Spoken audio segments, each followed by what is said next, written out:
Welcome to Keep the Hotel Empty. Today we've kept the hotel empty for an individual with passion and vigor that's inspiring at every turn. Whether we're talking about fashion or straight up positive living, she is truly a queen. Queen Lena. Lena, welcome. Thank you. We're so happy to have you here. I am so honored to be in your presence. Well, I know that you just recently dropped a new website, and that's really jumping on all cylinders for you. It's crazy. Yeah, and I want to work my way there, but I want to kind of start where you see the beginning at. Can you paint me the picture where you're at in life, where you start to feel like you see the world a little bit differently? You're starting to be able to maybe see things in other people they don't. Mm-hmm. I feel so honored that I get to live in my favorite spot and also play and meet the wonderful people here in Sarasota. I have just been blown away by the individuals that reside and visit here, and they have taught me so much, not only about myself, but also about living and how they have been connections for me. I've found my author here for my book. I've found photographers here. I've found entrepreneurs here. I've found amazing homeless individuals.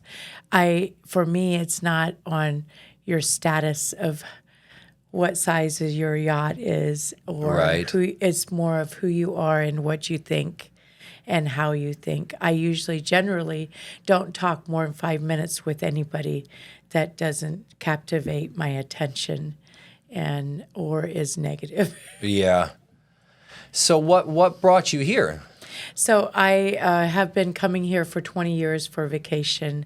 I was raised Amish till I was 18, and my parents have a home here in Sarasota. They're still Amish, and I would come visit, and I remember thinking, one day I'll live here. One day I'll live here. And it's the same. I drove Casey Key for 10 years, and I would say, one day I'll live here on this island, and I did for 1 year. Then I moved back to Sarasota. I love the city of Sarasota so much. There's so much to do on every day of the week, and you can run to the water in a couple minutes, and the city is on the water. It's clean, and it's filled with very fashionable people. This is true. There is some color here. Yes. So talk to me a little bit about growing up Amish and then making that transition, because that is a good swing from a little bit vanilla in a narrow lane, yes, to no vanilla in a much wider lane. Do you not think I look like a Amish girl? I would not guess that. I did grow up in Wisconsin, so I'm used to that quite a bit. So I'm curious how that was for you. Amish are good people. Very. And I have been very blessed with good relationships with my family. I lived beside my Amish parents for 20 years in Ohio. So I just got off the phone with my mom this morning. I'm flying back for Mother's Day this coming weekend. But how I got from Amish girl to where I'm at now, I remember I was 9 years old. My father would get a peach truck. It's a chapter in my book. And he would get a peach truck on the farm in southern part of Ohio. And I would whisper to my sister, one day I will look like those town ladies. And one day I will be one of those town ladies. And I remember as a fashion designer, it was already engraved in me in a young age that I would get my mom to make my dresses different. And even in the Amish fashion, there's trends.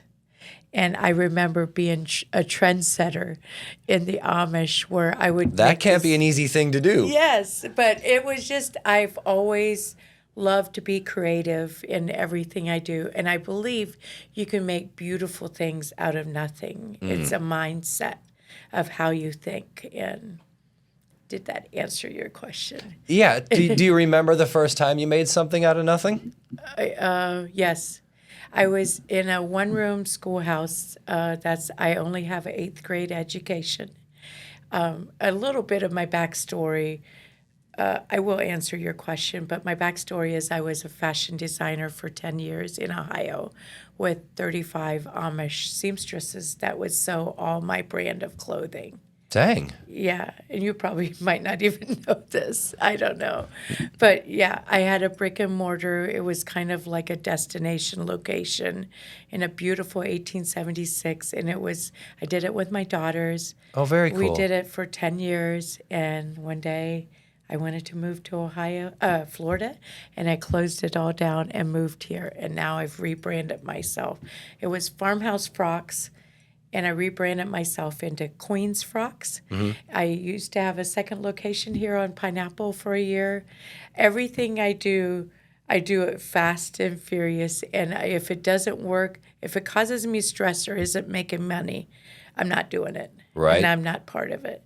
But I do remember the first time I made something beautiful. I was in this outhouse in my one-room schoolhouse, and I remember taking the squares of the toilet paper and making a beautiful rose out of it and giving it to my friends at school. And when I started my company, I went and bought sheets, linen and cotton sheets at the thrift store, flat sheets, and that's how I started my company. When I closed my company, we were averaging $100,000 in sales a month. And I just closed it to come live in paradise. Okay, so that's interesting. Yes. We've been grateful to speak to a few other guests that have taken what I call a hard left in life. Yeah. That saying that, if you want to take the island, you got to burn the boats. It sounds like you burned the boats there. How did you get to the point where you were like, okay, you know what? 10 years for someone who does it fast and furious is an eternity. How do you get to the point where after 10 years of this, you say to yourself, you know what? It's hard left time. So I found myself as I was flying back to Ohio. Every time you land in Cleveland, the dark cloud comes, with the weather. And I found myself flying back and forth. I'll do a little bit of a backstory. I made 100,000 masks during the pandemic. And then I first started investing in Sarasota 3 years ago. I bought an Airbnb, and I bought another one. And that's how I started in Sarasota, because I thought it would be amazing to start planning my retirement here. There you go. And I did it when I couldn't even fly to Sarasota during the pandemic, and I did it at the right time. And then I sold the 2 houses in Sarasota, bought my beach house, then I sold my beach house back into Sarasota. So it was like a whole step of process. But the reason I closed my business in Ohio is it was as I got closer to 50, I was like, I'm no longer, anything that no longer serves me will not go over the threshold of 50. And I had to change a couple things. I had to sell my beach house. It was stressful with the insurance, with the just the upkeep of a beach house. And I really wanted to live closer to downtown. I don't live in downtown, but I live 20 minutes from downtown. Mm-hmm. There's so much to do in our downtown. And I found myself always driving back up here. And it's a younger crowd than in Venice. Yeah, for sure. And so can you reframe your question? So I went to Hawaii for 17 days all by myself to meditate. And there you go. And then I decided my business in Ohio no longer serves me. And I just went home and closed in 10 days.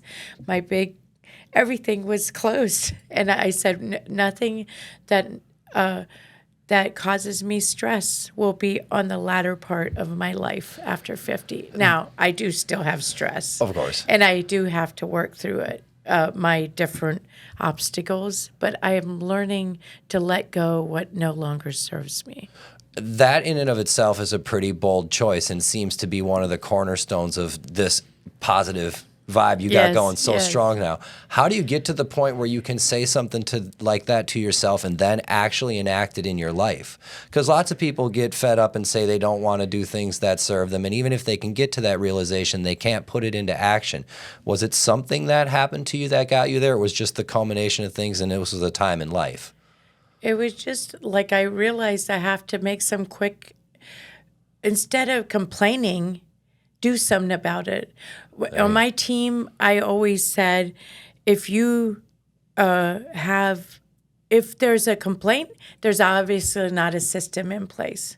Ah, And usually, if you were my employee coming to me with a complaint, you already have the system to fix it. You know how to fix it. You bring me the problem, you bring me the solution. I don't know how I went off on the rabbit tail yeah. of that, but No, but honestly, that's what I'm it's interested in. just usually has nothing to do with people, things. It's just let's just put a system in place because it's a frustration. So this was a frustration with me always having to run my team back in Ohio when I wanted to be here. So I was like, just come up with a plan. I went with my coaching and everything I do. I have a goal, and then I have steps, actions to create my goal, and then with that is a timeline. So just every day you have responsibilities putting this system in place, and all at once you will be living your dream by changing your actions. Right. Okay. And that's kind of the things in aggregate. So how do you maintain that self-discipline to keep chiseling, whether or not it's 10 years here or you're hitting the ground running, or I should say 10 years in Ohio and then hitting the ground running here? I have had to work through some hard. Little did I know I'm gonna start from scratch, literally from scratch. I had 2 assistants, 10 in-house, 35 seamstresses, 1099s, but I had a big responsibility Right. and I realized I had a big responsibility of to-do lists for my people. And all at once, I had none. I realized when I had a problem with my Spotify, I would hand it to my assistant or to my daughters. And I was very codependent on my team.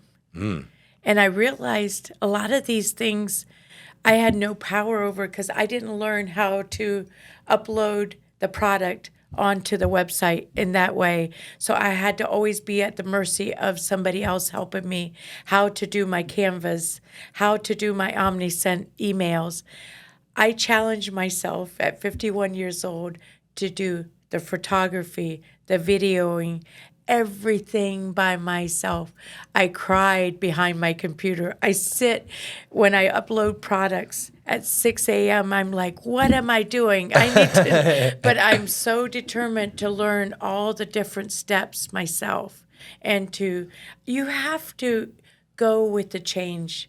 If Instagram is the place to go or TikTok is the place where you can market and go, you need to change or you're going to get lost behind of what it is. Right.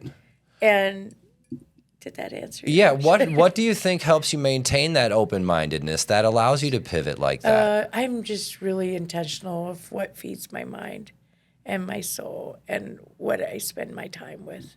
I'm responsible for myself and only myself. And when like last night, I was down at this block party, Yeah. and there was such a high vibration of people around me and the music. I just felt like I needed to ground and go to the water. I walked down by Marina Jackson, just sat by the water, calmed my spirit. I'm only responsible for nobody else is responsible for me. So when I have a high frequency and a nervousness in my body, I'm very intentional on grounding myself. Therefore, I don't lash out or you don't see my negative and my frustration. I try and truly stay authentic to who I am at all times. So I want to be my best self to others and fill myself up so I have it to give to others. I have such a beautiful platform for a lot of women. And Talk to me a bit about how you developed that. as a plus size woman, I never could find clothing that fit me. And so that's how I started my clothing line, is because of that. And that you did here in Sarasota when the reinvention started? No, I did that 10 years ago when I first started FarmHouse Frocks in Ohio. I made all sizes. Like my sister made the patterns, and we would do try-ons and try-ons. We would try on the extra small, the large, and the 3X. And usually we could get everything. But a lot of clothes are not designed for the plus size woman. But we started with the 3X, the largest size first, and moved our way down with the sizing, and it really made a difference. I learned so much in the fashion world, and hanging out in LA with the big fashion designers, and I would go there for my textile shows. I think the biggest frustration in fashion right now is the textiles. I think that people with the pandemic and all the cost of inflation of living, the fashion designers are having to go to the cheaper fabrics because they have to pay their makers more. It's not like you can't pay a maker $3 to make the garment anymore. So they are going cheaper with the textiles, and actually it's not readily available like it used to be, the good textiles. I always, when I walk in a room and I see a good textile on a person, I just want to touch it, because I touched all my textiles, every single textile I touched before I bought it. And I would buy, this is a guesstimate, but I'm guessing I would buy 180 yards a month. Dang. Of rolls.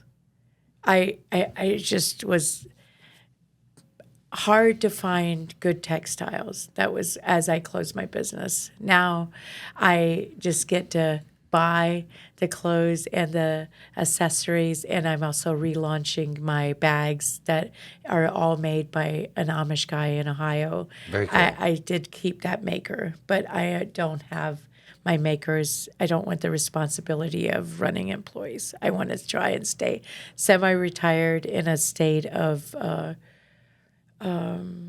that I have product for my queens. Yes. But I do not want to run a whole production in Ohio with people to make my product.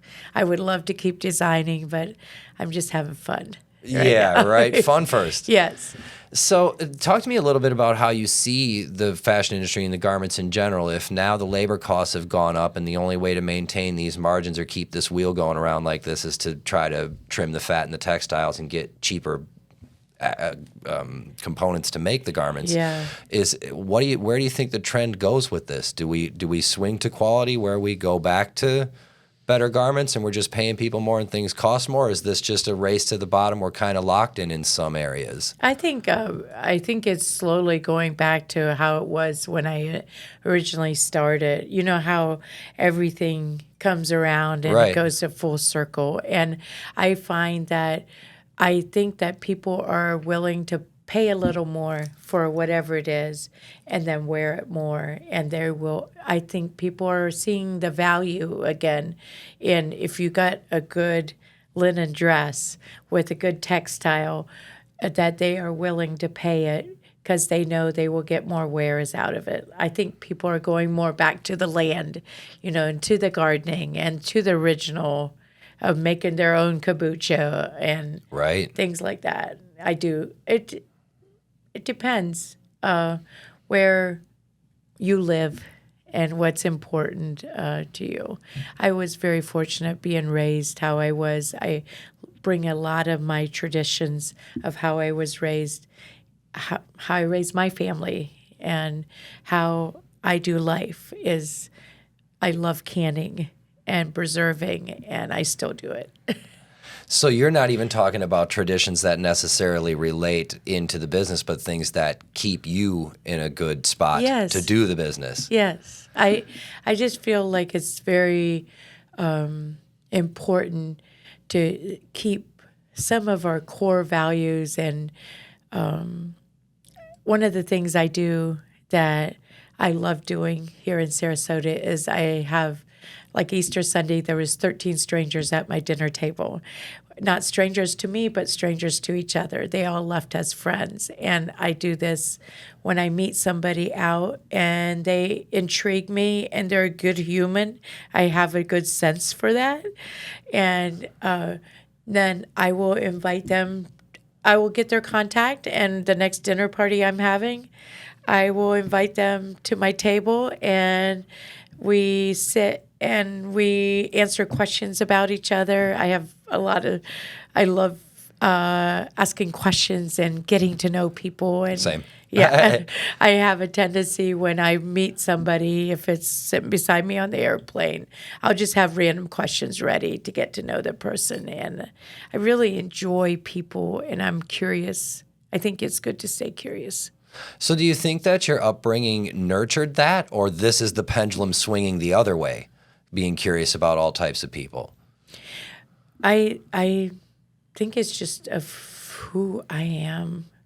The upbringing, as far as the upbringing, a benefit of my upbringing is every day I'm at awe of everything around me. I drive to Miami in my convertible, and I'm like, is this real? And I just have an appreciation of where I live and what I do and what I have the opportunities to do because of how I was raised. I honestly believe that. When I come over the bridge into the city of Sarasota, every time I'm like, I like catch my breath. I'm so appreciative of where I live because of how I was raised and the opportunities I have here in Sarasota. That's amazing, and that makes me want to ask you something that didn't necessarily come to mind. Okay. How important do you find keeping a attitude of gratitude front and center is? Talk to me a little bit about that. 100%. When I'm feeling disappointed in people, when I'm feeling frustrated, all I have to do is go in a state of gratitude. That's always to my girlfriends. I'm like, tell me 10 things you're grateful for. The first 5 they can tell me very easily on top of their head. Yeah. The 6, 7, 8, 9, 10, they're going to have to think about it. And then they will feel, oh, I am really blessed in this area. Oh, I get to live here.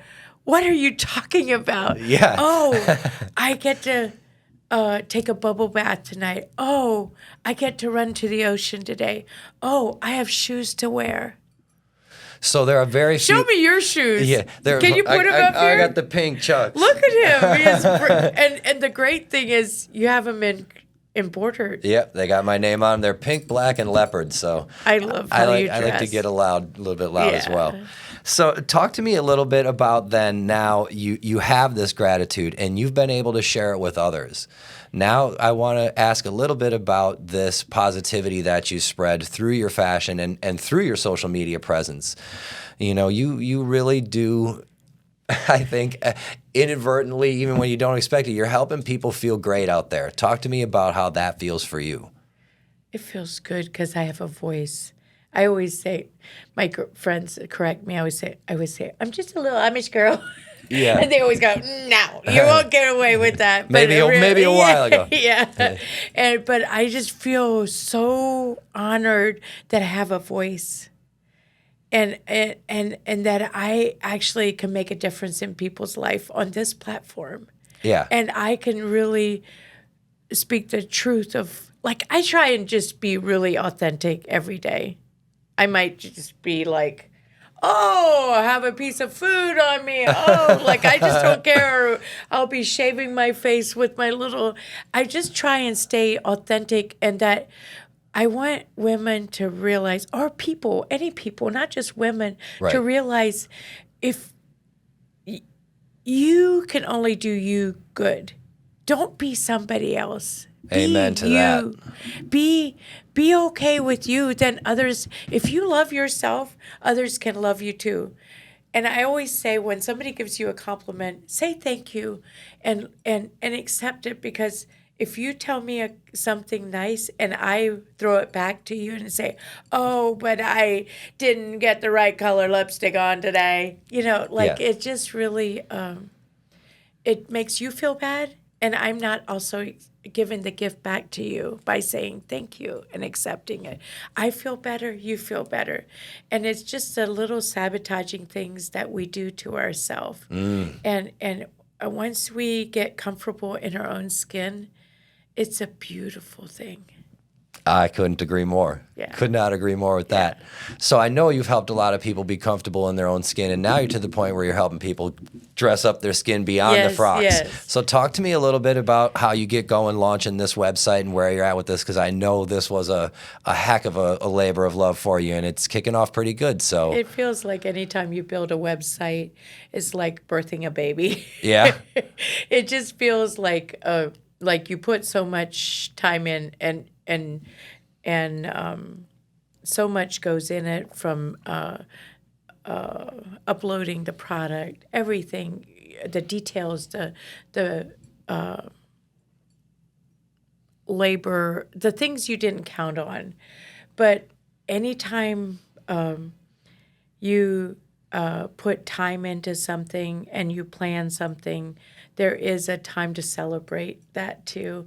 And it's nice for a year and a half I took off and I kept my social media going with no product. And honestly, like the influencing and having an Amazon store and the like to know it, I did all that, did coaching. But for a year and a half I took off and I just gave myself to Instagram without making, to my queens, without making any product or revenue from it. right. And now I feel like I'm getting so blessed because these ladies have just been waiting to buy.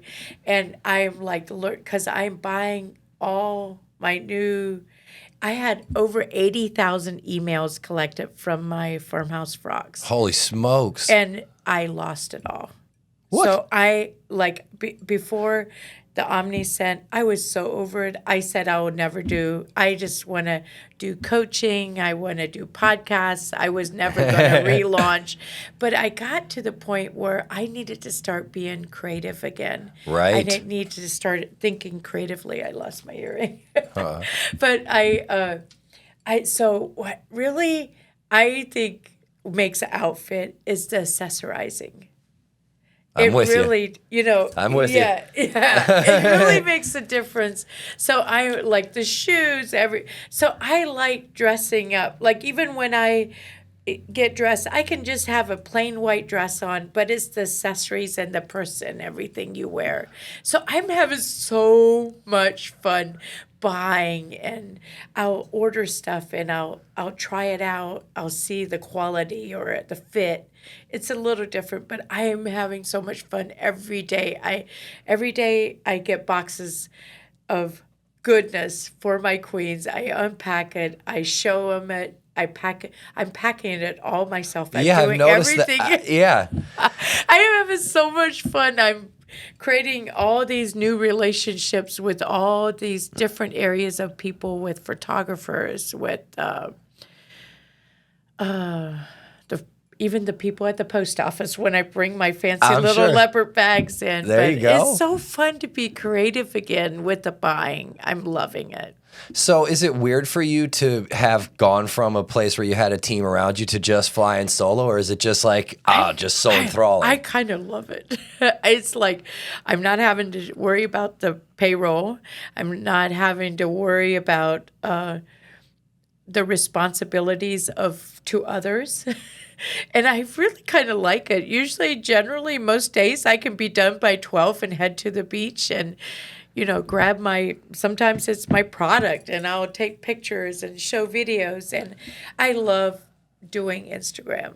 And that is always going to be a priority for me because it has given me freedom and it has given me so much of a connection to all these 100,000 people. You have to follow me on Queen's Frocks. Yeah, of right? course. It's FROCKS. And as I give a business advice to people, I always say, find a logo that is clean. Yes. And that goes well with other logos. But I always say, find a name that you don't have to pronounce. And I always have to say frocks, FROCKS, like a linen frock in Europe. And that's how I came up with my name. But when I moved to Sarasota, when I rebranded, everybody calls me the Queen. So I thought it was only appropriate that I would have a Queen's Frocks. I used to do all light colors. All my frocks when I first started were cream, that khaki. I would never even have a black piece of clothing because I was like, that's on brand. This is my. But when the pandemic happened, I had to change a lot of things and think differently with the fashion. What was the cause of that? Just because people were home and people were gaining weight and people wanted elastic waist and people wanted jersey knit to be comfortable and the fashion industry of homemade was harder, so I had to add black. Because people were wearing black a lot. And yeah, I just changed over the last 10 years with whatever you have to change. Right. If it's the big, fluffy, ruffled sleeves or if it's whatever it is, short dresses, long dresses. You just have to change with whatever is going on. I always was inspired with Sweden, West Coast. They're a little ahead of the East Coast. Right. And so I would always go on Pinterest and see what the next fad is and what's on the runway and then just make it my own. Now I'm a little bit more like whatever's right for Lena, whatever I like to wear. I find whatever I wear, I sell. If I wear it, I sell it. And so now I'm just having fun shopping for myself, and I just get more for my queens. So tell me a little bit about how the Instagram starts for you. Did you start that when you were in Ohio doing the business there? I used to have a company called Lena's Amish Granola. I had made go-go bars, and in fact, I had some places in Sarasota that would carry my go-go bars in airports and very cool. And then the frocks came along and just kind of took over. I just closed that business down because the frocks just really happened like overnight, like the success. But I started a picture of the day on Facebook probably 10, 15 years ago. And every day I created a following because I was in Amish country, but not Amish, but I showed the Amish country in Holmes County, Ohio, of the beauty of it. And now I feel like I want to try and finish answering your question, how I got started on Instagram. So I started with that photo of a day of for people to see my world through my eyes. Right. And so I feel like now, 12 years later, probably since I started Instagram. Last night, I went down a little rabbit hole on my first reel I shared. And I was like, wow, I've come a long way and I have so long way to go. I would love to have him be follow me every day and video me, but I'm learning how to use selfie sticks and tripods. And I feel like now I show my life through my lens here in Sarasota, and I show the beauty of the land here, like I did in Holmes County. I used to take these Amish country drives. People follow me. Oh, I bet. But once you get people attached to who you are and they know you, they're very loyal, your followers, because I try and just really stay authentically to who I am. When people say, I need to hire somebody to do my Instagram, I go, no, you need to learn how to do it yourself. Because if you sell yourself, if people like you, they will buy your product. And every day they are a part of you, they will want to support you. They will want a piece of you. So, I just really encourage you to learn and to come over your fears. A lot of people are so intimidated with Instagram because they want to get from 214 followers to 214,000 followers in 2 months. Right. My people are not bought. I still lose. I had over 100,000 when I had my FarmHouse Frocks, and I'm still losing. The thing is, it's not about the numbers of who follows you. It's about the engagement you have with who you have, and then you will organically grow your own followers. Be intentional in where you go, who you tag, what parties you go to, who you rub your shoulders with. I never rub my shoulders with anybody that I don't want to. Right. hang out with. I'm not doing it intentionally but just take the time to tag people. And like I go to farmers market and I just empower all these people that are set up by sharing. And it's an opportunity that my followers can go over and love on them. And if you do it in a genuine way of sharing your love to others by sharing, you have to have this great product that, the salt at the farmer's market on Saturday morning, that salt guy Yeah. has amazing salt. So I'll share with my followers his amazing salt. I'll tag him. My followers can get his amazing salt that he makes here and put him on their steak in Illinois, and they love it, and it supports him. Yeah. So the community aspect is a big part of it for you, even though you're just marching to the beat of your own drummer. Yeah. I really love connecting people, and it really gives me an opportunity. I don't like babysitting people, but I also think there is don't like babysitting people. I want to finish that sentence. When I say that is like, let's say you would want somebody that is a good therapist, and I would connect you to this therapist. I'll do a group text to this therapist, but then I want you to go over there and take care of whatever I connected you with. I don't want to keep telling you to go over there because they're good. Just because I told you they're good, it's an opportunity for you to take advantage of it. Right. So how do you get to the point where you've become this like a nucleus, as it were, to all of these things? How do you get to the point where you say to yourself, okay, I am going to launch this website. I am going to start jumping back into this pool because you spent that year and a half off and you've been kind of seemingly really reaping the benefits of focusing on you for a minute. So what's the question? What's the question is, how do you decide that I'm going to launch a website, I'm going to start providing products, I'm going to go from retired to semi-retired? Well, I think I always tell my girlfriends I'm not going to be one of those grandmas that sit on the beach and play Sudoku. I would rather be creating videos or hearing my orders come in. I sit here and whatever I'm doing on the beach, I would rather be doing. But how I became that is probably just goal setting. Like I create goals, then I have a plan of action. Like my coach many years ago told me, what are some things you want to do that are so big that if you had no fear that you would do? I said, I want to have a celebrity wear my clothing. I want to be on the front page of a magazine. I want to have a Florida house. I told him, so then I could still pull it up on my notes on my phone.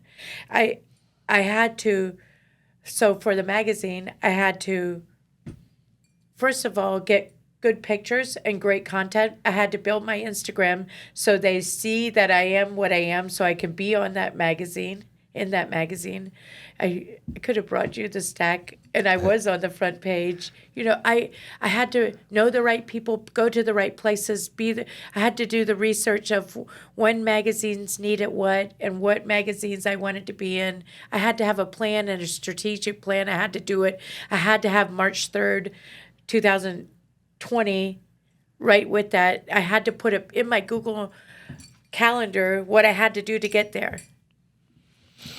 So how do you maintain the discipline to do that along the way? I mean, a lot of people can say to themselves things like, someone would say, you tell me something you're afraid to do or something, if there were no roadblocks, you'd do it, like be on the cover of a magazine. How do you keep yourself stuck to that? Yeah, it's having a plan, but being around people, tell people what you're going to do. Be around people that hold you accountable. Who you are around and who you surround yourself is who you become. Firm believer in that one? Yes, truly. If you're with people that talk about people, you're going to be with people that talk about people. If you talk about dreams, big things, manifesting, speaking truth, and saying, if you have friendships that you can also take constructive criticism and they say, you say you're going to do this, but you always say it What are you going to do about it? You know, it's just, I don't know. Just doing it. Honestly, just doing it. Not doing it is same as failing. I would say my superpower is just doing it. When I say I do something, I'll just do it. When I say I'll show up, I'll show up. So do you get those crisis of faith moments, or have you just had such a habit in life of doing it that it doesn't happen? Where you think to yourself, man, what if this doesn't work? What if I launch this website? I don't think that way. No? Well, this takes me to a question I like to ask a lot of people. Some people will say that if you have a plan B, all it does is sacrifice plan A getting done. And for someone who is good at planning, good at laying out dates, good at executing, do you ever have plan B? No. I'll whip it out of my pocket if I have to. Yeah, that's option 86. What is for me will be for me, and everything else will follow by the wayside. Have you always felt that way? Yeah, my dad is very much, everything is possible. Everything is possible. And if it's not possible, it's not meant for you. What do you see as the possibilities for you right now? What's on the I'm horizon? living it. Yeah? I'm enjoying it. It's probably for the first time, I mean, other than going on more cruises and traveling to Europe and things like that, really is for the first time in my life that I don't really have big goals set. It's crazy. I'm just really motivated to be my best self right now. And I find that. like I find so much joy in what I'm doing and where I live, that I'm not being still, but I'm just really enjoying the moment. On my business cards, my motto was always more faith than fear. Like that. I always would make my decisions on faith, not fear. And my answers were always black and white. I know the answer if I think that way. But now on my business card, it says, create experiences and staying the moment. And I have really, truly laid into that. And when I have a moment of a conversation or a certain thing happens to me, usually it's with people. Mm. Sometimes it's by myself with swimming with a manatee or whatever it is. I just say, savor this moment. Like, don't get up from the dinner table. Don't be the first one as a guest, as a hostess, to get up from the dinner table, because those are the best conversations. Everybody's relaxed. And when you get up, the moment's over. So a lot of what you say to me smacks of stoicism. Is it kind of... How do you get to yourself where the fear kind of quiets down and you can stay in the moment that allows you to do these things? Because I think that's a trick for a lot of people, where the fear kind of overrides, or they don't really savor the day because they can't, in the sense of stoicism, know memento mori, we're all going to die someday, or whatever the case may be. How have you learned to stay in that moment and embrace that? Because it seems that it really has enhanced every part of your life, whether it's your businesses or just you swimming alone. In that area, I've had to push myself because I'm kind of generally a ADD adult. I like good, deep conversations. It takes a lot to keep me entertained. So I have to, like, literally mentally tell myself and look in your eye and say, Lena, stay in the moment. Let him speak what he has to say. You will learn something from this person. It's almost like a self-taught to stay in the moment. That has not come naturally for me. Yeah, that's what I'm curious about. Cause self-discipline, I guess. Yeah, creating experience I could do all day long. Yeah. I love going to the beach and having my little incense and then having my good, nice champagne glass in this bougie bag I brought. I could create experiences through, or dating is, I was married 28 years and I've been single for 3. And dating at 51 years old, I've created a lot of experience. Almost every day is by the water because I'm my best self by the water. Nice. And so I really believe we create experiences if it's in our homes and to have sanctuaries that, oh, this is so important that we all have sanctuaries. Maybe there's a mom watching. You might have a sanctuary. Make sure your kid has a sanctuary. Make sure your husband has a sanctuary. That is a safe place in the home that they can just have to meditate, to be in your safe space. I just feel like creating experiences and ambiance is such a key to your happiness. Agreed. That's the first time I ever said that. Yeah. But it's true. Yeah. It seems like the original motto of your business card kind of gave way for your new motto. Yeah.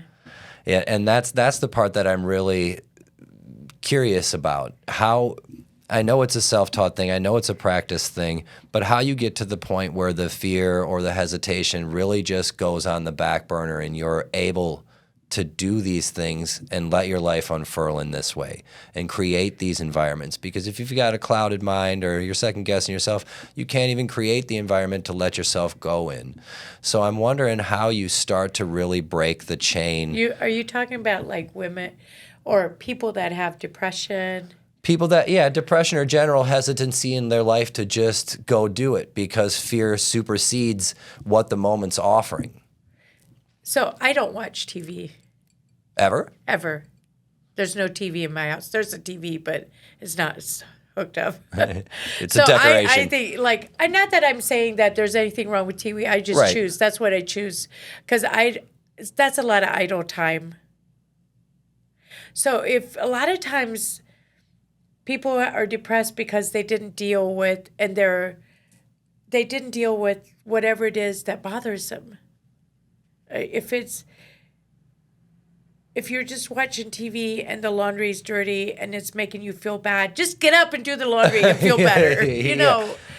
I don't know. Does that answer your question? Kind of. I'm wondering how you were able to practice that and get it into frame enough to put into life now that it's not something that impedes you. Now you can go on these dates and I always say do one thing towards your dream every day and one day you'll be living your dream. I've said that for so many years. Do one thing towards your dream every day. So if I come to you and you coach, I'd be coaching you and you would say what your dream is, whatever it is. I said, have you done the research?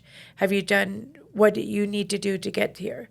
So every single day, do one thing toward it. Don't just talk about it. Do it. Do it. Do it. Do it. Get up and do it. I think my superpower is maybe hustling if I need to, doing what I need to do instead of making excuses. Right. Well, then that's a very pivotal question I like to ask. How much does excuse making, or when you have the tendency or when you accidentally make an excuse, does it register you immediately? Oh, I just made an excuse there? Because I feel like I think the accountability with friendships too. Yeah. Like I have a small box of really, really close friends. I call it the 1-inch square. Usually about 4 to 5 people fit in that 1-inch square. It's like people that can give you constructive criticisms. They love you. They speak the truth. Oh, she's not good for you. You seem to have a tendency to have a negative mindset, and you carry the spirit that she carries.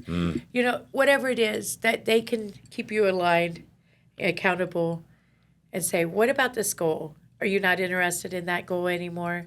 It just really makes a difference. And I don't know. For me, grounding, staying connected to my spirit keeps me genuine. I'm always striving to be my authentic self of who I am, who Lena is. Was that always something that was a center point in your life, or did that start when you started over at 51 and that really hit? I think I always I think that's one thing that my followers really love about me is I'll always say how it is and how I feel, what is right for me. And I'll stand up for what I believe. I don't like argument. The older I get, I don't like drama. I don't know. you'll never hear me have a politic discussion with anybody, including my kids, anybody, my best friends. I won't talk about politics. I don't like drama. I don't like arguing about things. I think at the end of the day, we all want what's best for each other.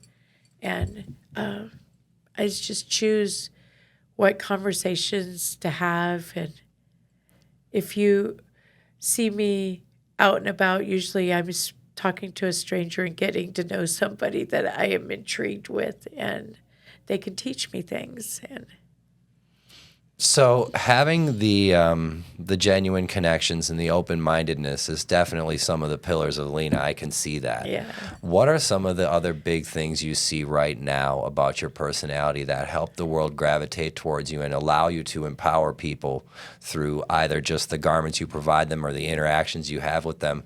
Because with the show, I mean, no punches pulled here. Keep the Hotel Empty is a lot about empowering people. So I'm wondering what parts about you see reflecting in others, your 1-inch square even sometimes, that are giving you that ability. I think that I definitely help people be grateful in a state of gratitude. Every day I talk about that. I think I inspire others to go after what they want. And I think sometimes I have another account. It's called Leaving It to Lena. I like that. And it's like, that's what my, that's to do with my podcast and my book and stuff. But basically, I feel like I have changed people's life of their mindset because of my influence, and that I've encouraged people to do things that is out of their comfort zone. And I've helped a lot of women have successful businesses because of my coaching and also of my daily encouragement on my Instagram. How do you feel about comfort zones? Comfort zones are important for safety, and that the ones around you protect you, and when you're not in the room, for them to know that they have your back. But as far as comfort zone and growth, I feel like it's a stump, like it's a block. If you get too comfortable of just staying in your comfort zone, I always like to be with people that inspire me, that have done things bigger than myself. Or put yourself in a room and go over and talk to the most intimidating person in that room and be influenced by them. There's a reason they have that nice house or that nice yacht. It didn't come overnight. And that's the beauty of this city, is there's so many people that have done big things, and then they come here and they reside here and enjoy and reap the benefits of how hard they've worked and what they've done right. And most of those people have empowered so many people, gave them jobs, gave them inspiration. And the people that are sitting on the bench not making a difference in people's lives are those that are jealous because they wish they could do that. Yeah. It's about having that freedom. Yeah. So you've mentioned your book twice. I do want to ask you quick about your book. Tell me a little bit about the book, how it came to be. My book, my story keeps changing. Yeah.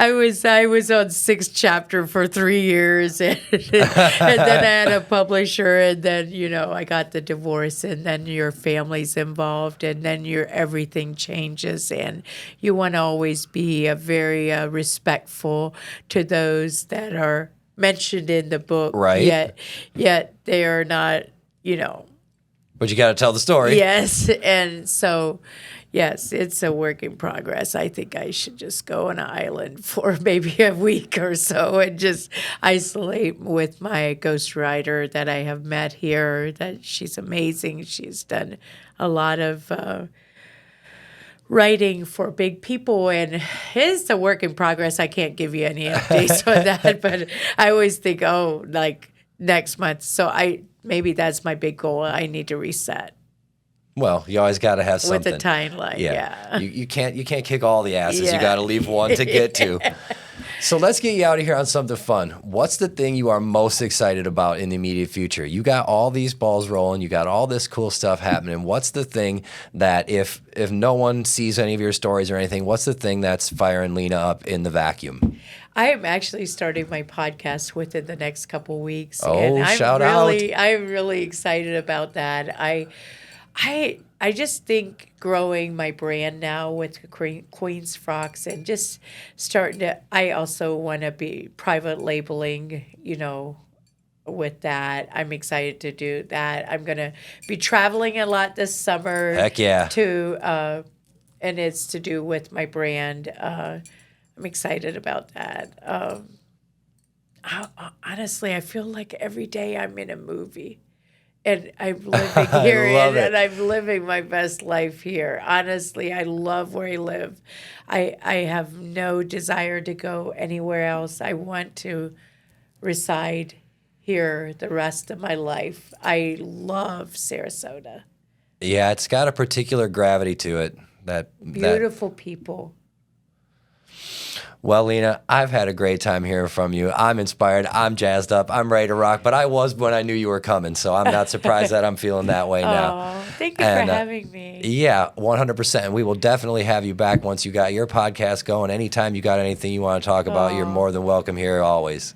What a privilege. So thank you so much, Lena. Thank you.